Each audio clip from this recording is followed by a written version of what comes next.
Telugu Desam party తెలంగాణపై focus పెట్టింది. ఇందులో భాగంగా ఏపీ ముఖ్యమంత్రి నారా చంద్రబాబు నాయుడు గారు వరుసగా మూడవసారి తెలంగాణ పర్యటనలో భాగంగా హైదరాబాద్ కు రావడం జరిగింది. ఈ సందర్భంగా ఎన్టీఆర్ భవన్ లో నిన్న తెలంగాణ తెలుగుదేశం పార్టీ నాయకులతో ఏపీ సీఎం చంద్రబాబు నాయుడు గారు భేటీ కావడం జరిగింది. తెలంగాణ రాష్ట్రంలో ఇప్పటి వరకు ఉన్న అన్ని కమిటీలను రద్దు చేయడం జరిగింది. కొత్త కమిటీలను త్వరలోనే వేస్తామని ఏపీ సీఎం చంద్రబాబు నాయుడు గారు తెలిపారు. అయితే ఈ సందర్భంగా తెలంగాణ తెలుగుదేశం పార్టీపై చంద్రబాబు నాయుడు గారు ఫుల్ ఫోకస్ చేసినట్లు అర్థమవుతుంది. అయితే ఈ సందర్భంగా మొదటి నుండి తెలంగాణ తెలుగుదేశం పార్టీ అధ్యక్ష బాధ్యతలు ఒక సీనియర్ నాయకుడికి, ఒక బీసీ నాయకుడికి లేదా ఒక ఎస్సీ నాయకుడికి ఇస్తారు అని చెప్పేసి రకరకాల వార్తలు సోషల్ మీడియాలో వచ్చాయి. అలాగే మరికొందరేమో ఒక యువ నాయకుడికి బాధ్యతలు ఇస్తారు.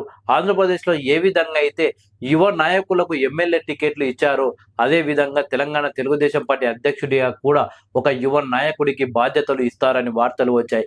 అయితే వాటన్నిటిని ఏపీ సీఎం చంద్రబాబు నాయుడు గారు కొట్టిపడేశారు. యువ నాయకుడు, సీనియారిటీ ఉన్న నాయకుడు అని ఎలాంటి తేడా లేవు.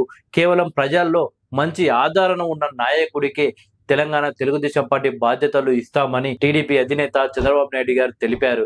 ఈ సందర్భంగా చంద్రబాబు నాయుడు గారి మాటలను గమనిస్తే తెలంగాణ తెలుగుదేశం పార్టీపై చంద్రబాబు ఫుల్ ఫోకస్ చేసినట్లు అర్థమవుతుంది. ఓ రకంగా తెలంగాణ తెలుగుదేశం పార్టీపై చంద్రబాబు నాయుడు గారు ఫోకస్ చేసినట్లు రెండు రాష్ట్రాలు చర్చించుకుంటుంటే మరొక వార్త కూడా సోషల్ మీడియాలో వైరల్ గా మారింది. బీఆర్ఎస్ పార్టీకి చెందిన ఒక ఎమ్మెల్యే నారా చంద్రబాబు నాయుడు గారికి ఫోకస్ చేసినట్లు, తెలంగాణ తెలుగుదేశం పార్టీ అధ్యక్ష బాధ్యతలు నాకు ఇవ్వండి, తెలుగుదేశం పార్టీని ముందుండి నేను నడుపుతాను, ఆర్థికంగా కావచ్చు, అలాగే ప్రజా వ్యతిరేకతపై కావచ్చు, అలాగే బీఆర్ఎస్ పార్టీకి ప్రస్తుతం బీఆర్ఎస్ పార్టీ వీక్ ఉంది, ఇదే తగిన ఛాన్స్ తెలుగుదేశం పార్టీ బలపడడానికి, నేను పార్టీని తెలంగాణలో ముందుండి నడుపుతాను, మీరు నాకు దిశా నిర్దేశం చేయండి, నేను మనస్ఫూర్తిగా తెలుగుదేశం పార్టీ బాధ్యతలు స్వీకరించి పార్టీని ముందుండి నడుపుతాను, ఆ పార్టీయే నాకు భవిష్యత్తు ఇచ్చింది కాబట్టి ఆ పార్టీకి సేవ చేసుకునే అవకాశం నాకు ఇవ్వండి అని చంద్రబాబు నాయుడు గారిని బీఆర్ఎస్ పార్టీకి చెందిన ఒక నేత అడిగినట్లు తెలుస్తుంది. ఫోన్ కాల్లో చంద్రబాబు నాయుడు గారితో మాట్లాడినట్లు కూడా సోషల్ మీడియాలో వైరల్ అవుతుంది. ఇంతకీ చంద్రబాబు నాయుడుతో మాట్లాడిన ఆ బీఆర్ఎస్ నేత ఎవరు? ఇంతకీ ఆ నేతకు చంద్రబాబు నాయుడు గారు ఏమని హామీ ఇచ్చారు? ఆ నేత కేవలం ఎమ్మెల్యేనా లేక మాజీ మంత్రి అనేది తెలియాల్సి ఉంది.